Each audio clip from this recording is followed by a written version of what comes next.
in December, I'm outside. I have no business in the house. I'm out. You see me when I come to sleep. I wake up and dress, and I'm next day you're out again. Yes. So plan ahead. Don't plan in December because all of the programs confuse you. So plan ahead when you're a little sane, and then go into December with a plan. Yeah. At the beginning of the year, I know that I'm looking forward to Detty December. There's Afrofuture. There's Detty Rave. There are all of these shows. So what I do is that I start saving from the beginning of the year. The wise man saves for the future, but the foolish spends everything he has.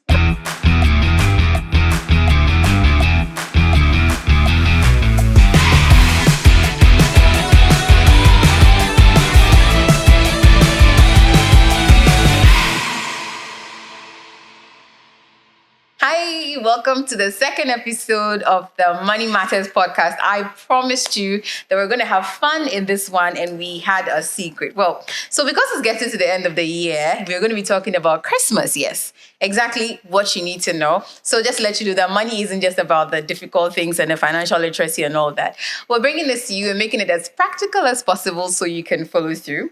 My name is Sarah, as always, and I would have my panelists here today, actually my friends, introduce themselves as well. Thanks, Sarah. So my name is Daniel. Okay, Daniel, nice to have you. Thank you, Sarah. Hi, I'm Vanessa, your favorite Gen Z. Resident Gen Z on this one. So today we're going to be talking about something we heard a lot and that's become like a parlance, Detty December. Yeah. But before then, what is Christmas without memory? So we're going to test if Vanessa really understands some of these things. So when I was a child and it was Christmas, we used to have this whole thing where we had knockouts and bangers and all those other things. And there was this balloon thing that nobody actually ever got the big one. And when we grew up, we realized that they were taking out the number for the big one. Yes. So Vanessa has lost, but I mean, we'll figure it out. And you know, for the minerals. Yeah. They would always be under the bed the whole year. Oh, yeah. So you have to take them, as the kids, very excited. Clean them, take them to the depot, like restock, and then keep them in the fridge. Yeah. Have you ever had bottled drinks before, like bottled soft drinks before? Yes, Coke, Fanta. Oh, yeah, that's true. And some of the Christmas traditions we had was we would take food to people. And at a point, it got too regular. Like, it was rice. So I was just exchanging rice for your rice. Yes. But it's a chicken, and that's because that's the only time in the year you have chicken. So, yes, now chicken is very... And it's a live one. There was an experience where we actually tried to kill the chicken, and the chicken resurrected. And ran across the house with its neck cut. Half cut. My dad used to be the chicken killer. So what other memories did you have growing up as for Christmas? Daniel? Sorry. In terms of your memories that you had. Oh, yeah. So I think for me, Christmas, I really used to look forward to gift exchange at church, right? So I remember the whole year I would tell my mom what I wanted, and Christmas, I would actually be saving towards it as well. And at church, I don't know whether it's 24th, Carol's Night or so, but we have an exchange, gift exchange event at church. So like I already know I'm expecting a gift. So no surprise, my mom will go to town, give me the gift. And yeah, I think for me, one of the fondest memories, I wanted a toy car with a remote. I think back in the day, there was a time where the ones that had wires linked to them, but I wanted the wireless ones. So I actually saved up for it. And I gave my mom the money, and the woman went to buy like a toy piano, a very small toy piano. Like I was so heartbroken. But today, I played the piano in church. So, good thinking, mommy. Yeah, those are one of my fondest memories. And Vanessa, I know that everything we have said. Did you ever grow up in the era where your mother will go and buy you a dress and there's a belt and a hat in the dress and you have to... No. Terrible. I don't remember that. Okay. No. So what was Christmas like for you growing up? Growing up, I remember Christmas meant a new dress, a new pair of shoes. I saw on Twitter a few weeks ago where they said the millennials experience them using broomsticks to measure their shoes. I'm like, what is that? Really? Yeah, because I know my shoe size. Go to town, ask for a size 36, and then you get me a size 36. So, Christmas meant new dresses, new clothes, and then I think a Christmas party. But really, that's all I remember. It's changed today. Today, in December, I'm outside. I have no business in the house. I'm out. You see me when I come to sleep. I wake up and dress, and I'm Next day you're out again. Yes. So that's what Christmas is. She's not sleeping. She's No. not sleeping. But just to maybe, it might be on a sad note, I think for me, Christmas started changing when there was a financial problem at home. And in that year and in some of the years afterwards, you could just tell the difference. And your parents are really trying hard because then they don't want you to see. Or if my dad was a decorator, he was a cake baker and everything. But when there was a financial issue that year in December, we couldn't give our gifts and nobody gave us gifts. And we couldn't eat our chicken. So we actually ate palm nut soup for Christmas. And it's always light soup and dry fish. So today, as a grown-up, I can afford what I want to. So mostly for Christmas, I don't do anything because the chicken, I've had it the entire year. We would say turkey, but we hardly ever do that. But it made me realize when I started growing up that and not to maybe lay blame on any of the parents, that you need to really manage yourself financially because then your kids are building on experiences, they are building on emotions. I mean, it's shaped my entire thinking of Christmas, and that's why money and actually planning and being in a financially stable state around this time is important. And so we hear about Detty December and things. I don't know where the name came from. We can explore that, but people kind of like go on a splurge around this time. And so it's not wrong. You've worked the entire year. You get a bag of rice, oil, and then you get money as well from your company, depending on where you're working. But some people don't get to experience that. And some people even still experience that. And then by January, we call it, January has 100 days and all that. Yeah. So for everybody that's listening to us, that's probably going to the season and maybe you haven't, you are wondering how it end, I'm sure God will sort you out. So that's just something like God did for my family. But what can we say to our MMG gang, our Money Matters gang who's listening to us about how to prep yourself for this whole Dirty December season? Yeah, so I think for me, getting to Christmas, I usually have mixed feelings, right? Mixed feelings, mostly because I look forward to the excitement, right? And that excitement can cause impulse buying, right? I look forward to changing the food I eat. Like, so breakfast, I want to eat something different. Yeah. I want to stock up. I want to spend time with the family. I take time off work. Okay. So there's vacation. I want to spend time with the family outside the house. And I look forward to all of these things. They are very exciting because they help me form memories. So I think earlier this year, I was telling my wife, I think 2022 Christmas was nicer for me than 2023. Yes. So, like, I really look forward to it. Okay. And as I'm getting excited about all of these things, I'm also thinking in January, there's school fees and all of that. So I'm excited, but I'll try to put the brakes at some point. Yeah, so I think for me, to the MMG gang, I think one of the key things is I think Christmas sort of, you could fall into a trap, right? Because you want to reward yourself, like the whole year. You want to reward yourself. You're expecting gifts. You want to give out gifts. You are less strict with yourself when it comes to spending. So if you're not careful, you could end up breaking the bank, and in January you'd really hassle. So I think it's very important we are aware of the looseness that we could experience with our finances when it comes to Christmas. Yeah, especially the whole just let it go. euphoria, Yeah. yeah. So we need to be very careful about that and be very intentional about the decisions that we make during the festive season. You could be driving. I think for my kids, we're on the Spintex road and Orca Deco. They've already started decorating. And when I pick them up from school, we are going home. They see, hey, Christmas. And we wanted to spoil them. We just go there. Christmas, I need to put the bricks. Yeah. Because we already have like the designs at home already. Okay. So no need. So I think you need to be aware that, Charlie. Now that you've said it, I'm thinking that even for people with kids, there could be cheaper things because sometimes in Accra you see these roundabouts that are decorated, and you can. I mean, it doesn't have any issue or something, so those could be memory creating.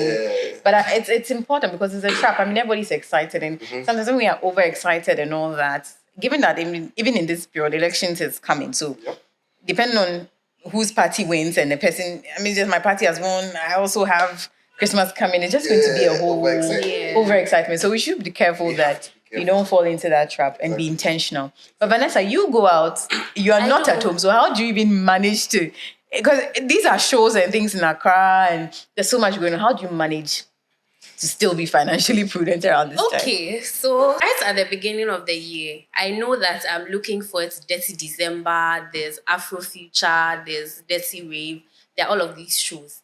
So what I do is that I start saving from the beginning of the year. And I mean, little drops of water make a mighty ocean. It might not be so much from January, but then you realize that when I'm in December, it's enough money to be able to get me a ticket to one show, two shows. So that's one of the ways. So do you get yourself like a susu box, the big ones, and you start putting it in? Or No, I use an app. I can't keep up with cash and the Sisu box and all of that. So I do everything on my phone. Yes. Another thing I do is I take advantage of Black Friday.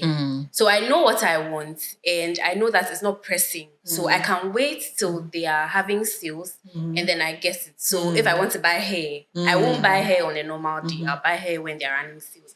If I want to buy a gadget, I'll wait till my Detty December sales or my Black Friday sales and then I'll get it. So that's really how I... But how do you manage yourself so you don't overspend during the Black Fridays? You're sticking to your priorities. Yes, so I know what I want. Okay. Exactly. Okay. And I get what I want. I don't get anything extra. Unless someone gives me some cool, you know, small Christmas. As you said, you don't have expenses, so your parents just friends are buying. But I also think that for people who may not be able to have saved, and right now they are the time when they're going to be awash with cash, and because they have so much money, they didn't do the saving like you did at the beginning of the year. I think it helps to go back to what Daniel said, that it's a trap. It's like a vicious cycle. So be very firm, because January will definitely come. So it's not after all, it's just once a year. Let me just spoil myself. Yeah. Just know what you really want to spend on and be very firm with it. And the same way you've been trying to save and manage yourself the entire year, don't let this one just go and waste that whole 13th month bonus on chilling. So be very firm. Know what you want. After saving the whole year. What are some lies that you think that people tell this? I think for me, for instance, I tell myself that, I'm just going to get one thing and I'll be fine. But I end up doing so much. So now, employing what Vanessa did, what I've started to do is I see something, I want it, but I really ask myself the questions. And sometimes as a woman, you can think you want an extra pair of shoes and all that. But in reality, you don't. So I have to match it against my budget, which is something we talked about in the first episode. So if you missed that one, you can watch it, about how to plan.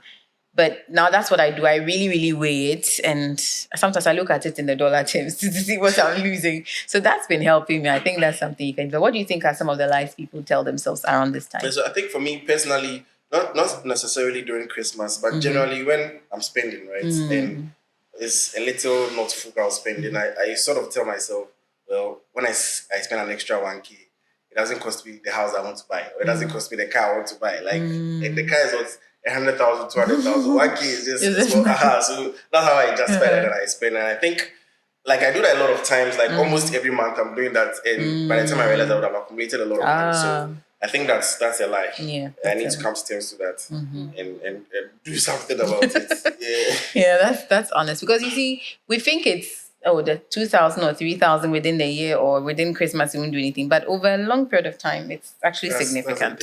Vanessa, what lie have you been telling yourself? I say that, well, January will end eventually. So even if I spend all my money in December, I'll still survive January. But you can live a comfortable January if you plan.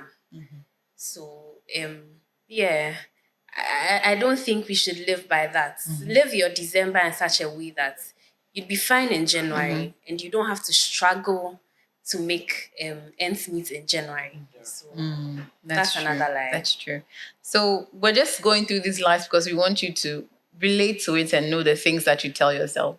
And going back to what Daniel said, it's a vicious cycle. It's a temptation. It's everything that's happening. So you could easily fall into that trap of overexpending. You didn't plan for that money earlier and the year is ending and you think that you have to impress some people. You have to send things to your in-laws and all that. All those things are necessary, but that tells us that next year we can do better by planning ahead And then while you are in this season, you make the most of it. January will come, but it will be 54 days. Yeah. So it won't just be like you And enjoy yourself. I think during Christmas too, there's 13th month. Yes. Yeah, bonus payments. Yes. So you have money. Yes. Yeah, Right? you have money So if to you're not spend. careful, Yes. you're You're just so go through fluid. the money. Yeah. The water will take you away. Actually. So plan. I mean, it's the underarching thing or the overarching thing, I should Mhm. say, and the underlying principle, planning. So now at least you know it's going to come. So Yeah. you can start your planning now. Yeah. You can really do that. And if you also, I think there are also other things you can do that are not costly, that will still create the memories for you and your family without having to do that. But if you feel like you go out and you still spend and you can't control yourself, you can sit at home like some of us and not go anywhere. Just a whole That one is hard though. Where's the order from outside? But enjoy yourself. But it's that's what the Money Matters podcast seeks to tell you, that you can actually take control of the situation if you plan. So then we know this is a trap that you could fall into. But what are some of the practical steps people can take around the season with their money? All right, so I think let me take this from the good book point of view, right? So the good book says that before you build your tower, count your costs, right? And the same good book also says the wise man saves for the future, but the foolish spends everything he has, right? And all of these things talk about planning, right? All of these things talk about planning. Like you need to plan everything to the smallest detail, right? Somewhere in November, start thinking about the things you want to get during the festive season. Start identifying, because once you think about them and you see the deals, you set money aside, you see the deals, immediately you see the deal, you take it, right? So it's very important to say that, okay, this Christmas, I'm expecting maybe X amount in 13 months, I'm expecting some bonus payments, and my actual salary is also coming. So I would actually recommend you don't even touch your 13 month bonus, because I mean, you've done January, February, March, you've not spent it. So I'll focus on how you utilize your actual salary in December, right? Take that amount. What do I want to buy during the festive season? And make it work, right? Make it work. Just make sure that you've accounted for every CD of your salary in your budget, right? And I think once you do that, it would be hard, but you would feel good about yourself in January and February the next year, because you won't hustle, like you won't be going around saying, Charlie, I need agent 1K, quick loan and those things. Yeah, so it's very important. Plan ahead. Don't plan in December, because all of the programs confuse you. So plan ahead when you're a little sane, and then go into December with a plan. Yeah. Don't go to war without a gun, I guess. Charlie. Yeah, Vanessa, you were laughing, so I think Yes, I that's agree to an extent. I mean, I've worked hard from January to December. My 13th month is something to, make me know that I worked hard. So I would save That's one of some. the traps. I would save some, but I would spend some. Do you get it? So if you ask me, once the money hits my account, I'd ask them to put some aside in an investment account. So what I do is that every month before my salary hits my account, it's deducted from payroll into an investment account. So I don't have access to it. I can't touch it. So it goes straight into my savings account. I would do that for my 13th month to be sure that I'm not spending all of it. I'm putting some aside for the rainy day. And then I would, spoil myself a bit.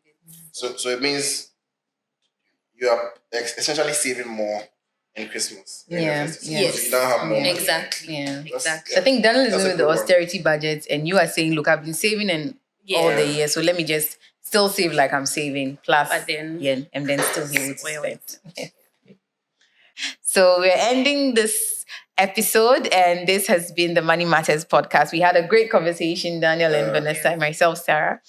We're hoping that your December is not so deathly with a B, but it's Detty with the TTY, and you can have a good Christmas, New Year, and know that you can plan for 2024. We'll be coming back to you with other things like share, subscribe.